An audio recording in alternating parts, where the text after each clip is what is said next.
I would like for you to know how honored I feel to be speaking with you today. When I got the call asking if I could give this speech, I thought, ugh.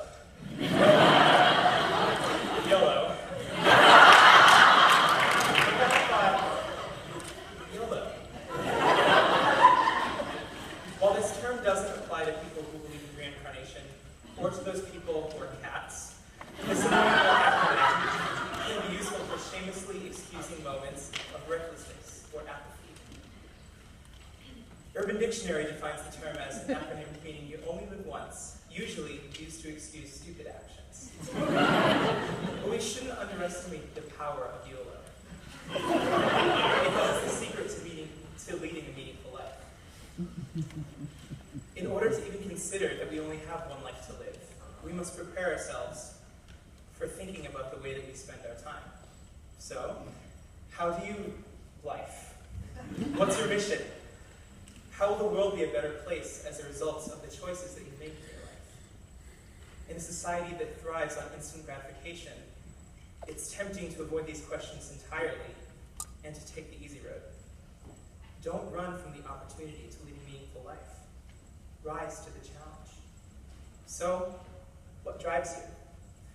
I know for me and for most of us, we wake up every morning and we walk right on the struggle bus. It's like the Magic School Bus, except with the entire Westminster community on board.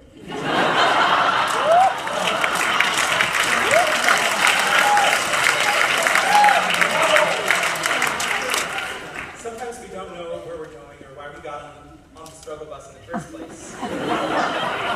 But we're going somewhere. We're growing together. As you know, it requires a great deal of hard work and persistence to succeed at Westminster. You are a group of the most dedicated people that I know. Determination and hard work, along with a hefty dose of caffeine, are what run through your veins. In a community of such driven individuals, we sometimes find ourselves in a competition to struggle the hardest. Recall freshman year, for example, when nearly every conversation involved our individual to-do lists. Guys, it's 6 p.m. and I have about 10 hours of work left to do tonight. I have to analyze Mozart's sonata and practice for my voice lesson tomorrow and write 3 papers. This was just code for, look at how hard I'm working. Look at how much I care. We slowly learned that the more we talked about how much we had to do, the less we actually got done. Yes, it's clear we all care deeply about making music here. But why do we care so much? It's probably because at some point or other, we've all realized that we're a part of a mission much bigger than ourselves. It's not only about us. As musicians, performers, teachers, composers, we have entered the business of serving others. We've chosen to dedicate our lives to music, to people.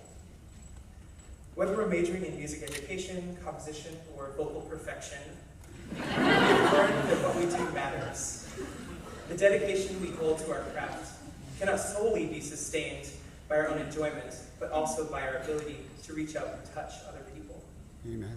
As performers and teachers, most of the time we probably have no idea how deeply we impact the people around us. But whether we recognize it or not, we change lives every single day. The world needs us. We are important. At Westminster, each and every one of us is learning to become a leader. More and more, we begin to recognize the gravity of our decisions and the weight of our actions. As a little boy growing up in Maine, I remember spending a large portion of my childhood playing games like solitaire. While success in solitaire is greatly determined by chance, there's also an element of strategy that allows the player to have a better shot at success. Sometimes it's easy for me to think of college like a big game, except with more pressure to play the cards just right.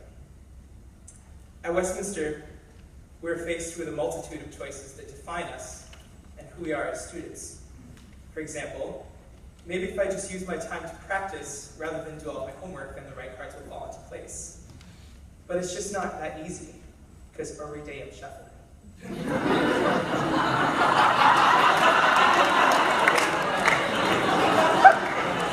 But in all seriousness,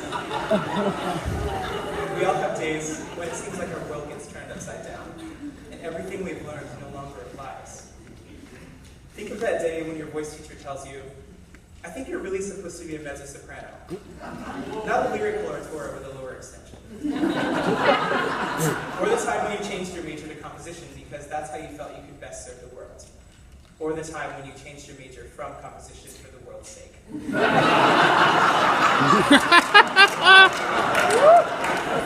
These game changers are the very challenges that strengthen us. At Westminster, we are accustomed to overcoming these types of challenges and creating our own challenges along the way. Our thirst for knowledge and experience often results in us spreading our time way too thin, and we're not sure if we'll see the light at the end of the tunnel. But here we are. We've made it to the end of another beautiful year together. Unlike solitaire, we can't play this college game by ourselves. Here we form a network of people who inspire, support, and strengthen one another every single day. I'm grateful to be a part of this amazing community that is dedicated to impacting other people. We have all heard Leonard Bernstein's famous remark that Westminster Choir College provides a great measure of beauty to a world that needs it badly. This is absolutely true. Westminster not only prepares us to embrace the struggles that we are faced with after commencement, but to embrace each other and to serve the world. While some of us will be continuing to study at Westminster, others of us will be leaving to begin new journeys.